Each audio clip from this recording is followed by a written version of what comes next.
My name is Christopher Barkes, and his name is Nicholas Progerby. Today we're presenting our TOK project on the acquisition of values, the effects of the environments. A few weeks after my 6th birthday, my dad had just returned from a trip with work where he was gone for 6 weeks. At this time I was still too young to understand, but my parents sat me down to tell me that Daddy was going to go live elsewhere because Daddy had a lot of work to do. And me and my mom were going to stay where we were currently living. Although I was too young to understand, I later came to find out my parents were getting a divorce and that my dad was going elsewhere because he decided that he wanted to go with work and work wanted him to travel a lot. And he decided that my parents getting divorced was the best way for me to be raised. So, around the age of 7, my parents started fighting with each other regularly. It was most of it. Who was doing the work around the house, not in the living room, just small things.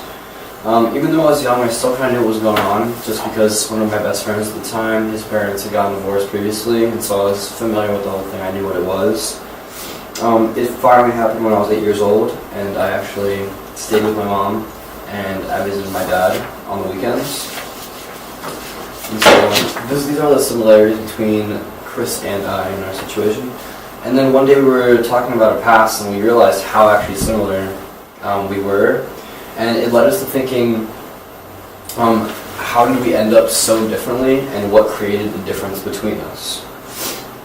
as we examined our differences, the majority of them laid in our values, or what we had valued.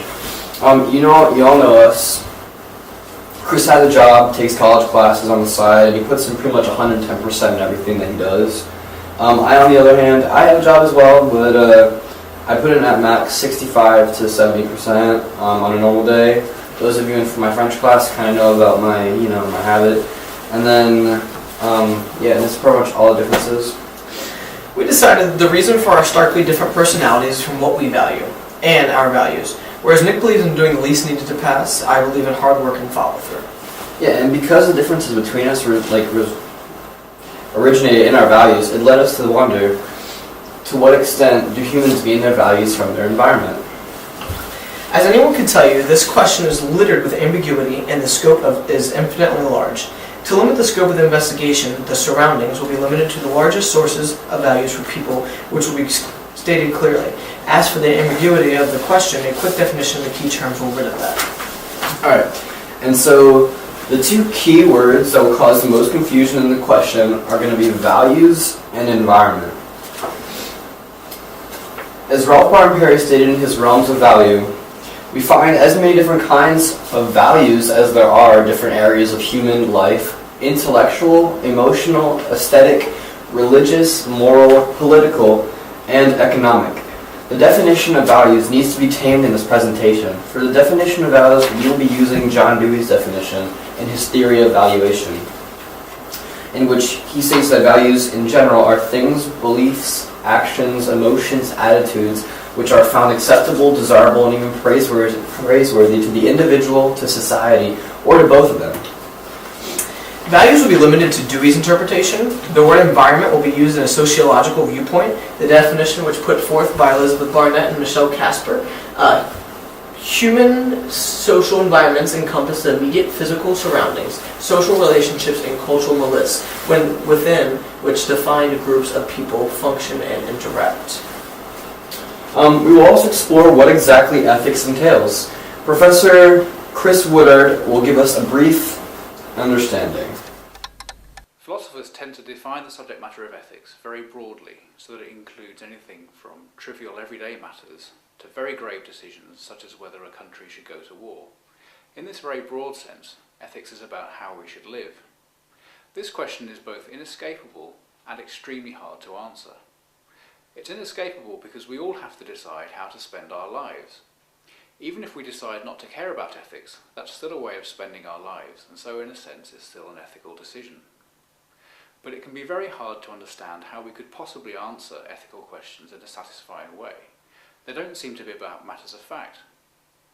So philosophers who study ethical questions try not only to find the right answers and to explain what makes them right, but also to explain what it would mean to say that an answer is right, and in this way to understand what ethical disagreement is really about.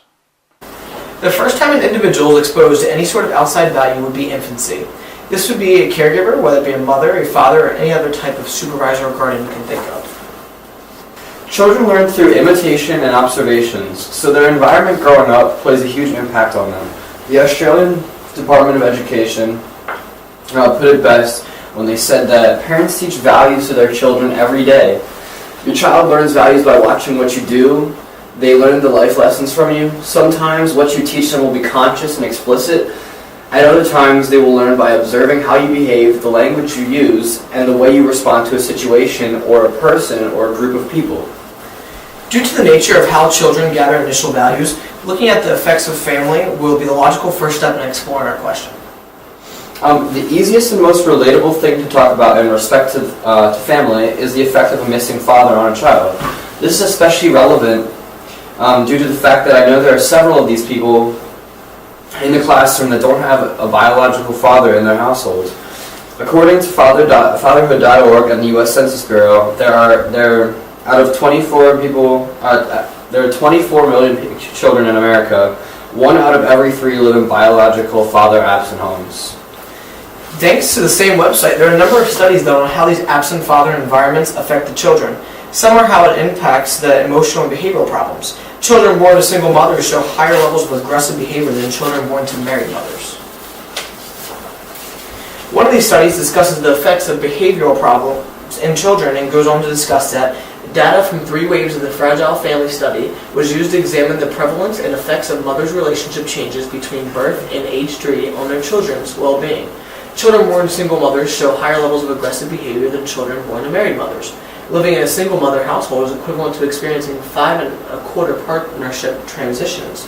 Another study was also done on the effects of the father factor in education, in which it was stated that father involvement in school is associated with a higher likelihood of a student getting mostly A's. This was true for fathers in biological parent families, for stepfathers, and for fathers heading single parent families. The problem with these studies, however, is the fact that the facts and figures associated with these studies were not readily accessible to the public, so it isn't unclear if any biases were present in the study, how they actually carried the study, population size, sample size, all these things that are very important to establishing an understanding and being able to broadcast a actual judgment on the population is even viable. We're not actually available, so that's one thing to keep in mind when discussing these statistics. And the use of a particular example, of absent fathers was because of its prevalence in today's world, the personal connections of the audience to the topic, as well as the wealth of websites and sources dedicated to the topic. The relevance to our particular life example was not taken into consideration, and this is just a clear example of how an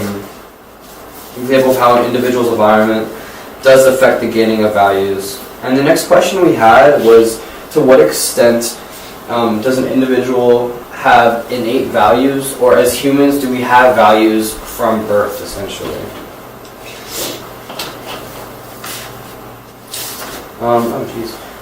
Again, values in general are things, beliefs, actions, emotions, and attitudes which are found acceptable, desirable, and even praiseworthy to the individual, to society, or to both of them. There are limitations when discussing innate values, mostly because values that derive from just the individual may not be influenced by society, which is a big part of what values are and how we determine them. In addition, all studies on the subject are very difficult to carry out because they are often considered inhumane or illegal, and they are very lengthy as well because an individual would have to be studied from birth and onwards to see how or what values they actually develop. The closest things to values that humans have from birth are instincts. What constitutes an instinct is highly debatable, but according to psychology, an introductory study of the structure and function of human conscience generally recognized instincts in man to be as follows: fear, anger, shyness, curiosity, affection, sexual love, jealousy and envy, rivalry, sociability, sympathy, modesty, play, imitation, constructiveness, secretiveness, and acquisitiveness. They also added hunting and walking and talking. According to Eric R. Pianka's article, Can Human Instincts Be Controlled? Instincts at an evolutionary level are genetically hardwired behaviors that enhance our ability to cope with vital environmental contingencies. Whereas values exist to aid humans not in life-threatening situations, but rather in moral dilemmas. In fact, scientists believe that values are an evolution of instincts for increasingly organized civilized life. In William K. Wright's The Evolution of Values from Instincts, he describes them as critical approval of a mental habit or sentiment involving some desirable adjustment or coordination of instincts. He later goes on to state that values are moral values, despite the fact that views on values are different. Despite that the two views on values are different, they both agree on the fact that values are not instincts, and from the perspective of values being an evolution of instincts, they are closely connected and similar, but they are by no means the same thing. And this is just a side-by-side comparison of our definition of both values and instincts, and why they don't actually qualify as being the same thing, but they are similar. A counter to this can be that humans do instinctively follow crowd behavior, which may not be a value in and of itself, but it definitely aids in the acquisition of values.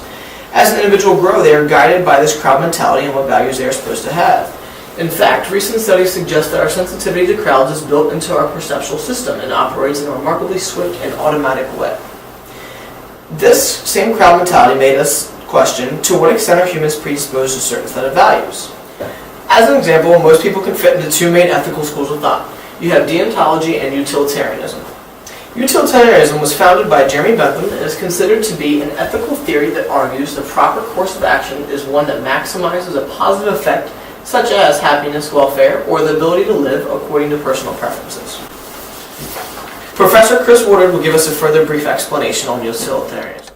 Utilitarianism is the idea that what makes an action right or wrong is the extent to which it promotes or hinders welfare, where that means something like quality of life. Utilitarians disagree amongst themselves about how to fill in the details of this, so really utilitarianism refers to a broad family of views rather than to a single doctrine. One of the appealing features of utilitarianism is that it seems capable of explaining at least some of our ordinary ethical ideas. For example, it seems to explain why it's usually right to keep a sincere promise, but occasionally wrong in unusual circumstances. However, critics of utilitarianism complain that it fails to vindicate enough of our ordinary ethical ideas. For example, they say that it cannot explain why it would always be wrong to permit slavery, since we could imagine very unusual circumstances in which permitting it promoted welfare. I think it's also important to consider Bernard Williams, who argues against utilitarianism. He says there's an important difference between a person being killed by me and a person being killed by someone else, because of an act or omission of mine. The utilitarian then loses that vital distinction, turning us into empty vessels by means of which consequences occur, rather than preserving our status as moral actors and decision makers. Williams concludes that moral decisions must preserve our physiological, psychological identity and integrity. We cannot, or at least do not, in effect, ever judge actions that we simply make by their consequences. We do not need to calculate why threatening to shoot people over certain reasons is wrong. And any system like utilitarianism that shows us how to make the calculation is one that we should reject. Any system that reduces moral decision-making to a few algorithms, because any systemization or reductionism will inevitably distort its purpose. Let's also look at deontology, which is best seen in Immanuel Kant's theory of ethics, which says that ethics are determined by an approach to something and how they conform with a set of rules. Deontology is an approach to ethics that determines goodness or rightness from examining acts or the rules and duties that the person doing the act strove to fulfill. As we come to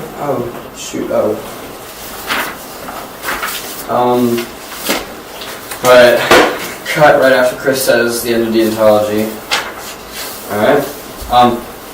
There are many other schools of ethical thought that the majority of people can associate themselves with either deontology or utilitarianism. The problem with this is the fact that people fall into either of these categories may not be symptomatic of a genetic predisposition to these ways of ethical thinking / values, but rather a societal, familial, or religious predisposition. But there is definitely some factor that forces people into either of these two groups of moral values. So, Alright, and as an overview of everything that we did to wrap this all up, what created the difference between the two of us? Answer between that is our values. I value hard work, and he values slacking off. Yeah, pretty much doing whatever I have to do to pass. And then, to what extent do humans gain their values from their environment? And then that is completely, as we saw by the influence of families and fathers, the lack of father on a child's values. Yeah, and that led us to ask ourselves, to what extent does an individual have innate values, or as humans, do we have any values from birth? The answer to that is no, not at all, but the ability to acquire is what we do have. One good example of that is the crowd mentality that we were talking about, and how just following other people and adopting their values is something that humans tend to do naturally. And then, to what extent are humans predisposed to a certain set of values? And that is, we are predisposed. Between the two prominent schools of thought, we have utilitarianism and deontology, which a lot of humans are associated with one or the other. Alright, now that we are finished, I'd say thank you for watching our presentation today. My name is Christopher Barkis. My name is Patrick. And we'll see you next time.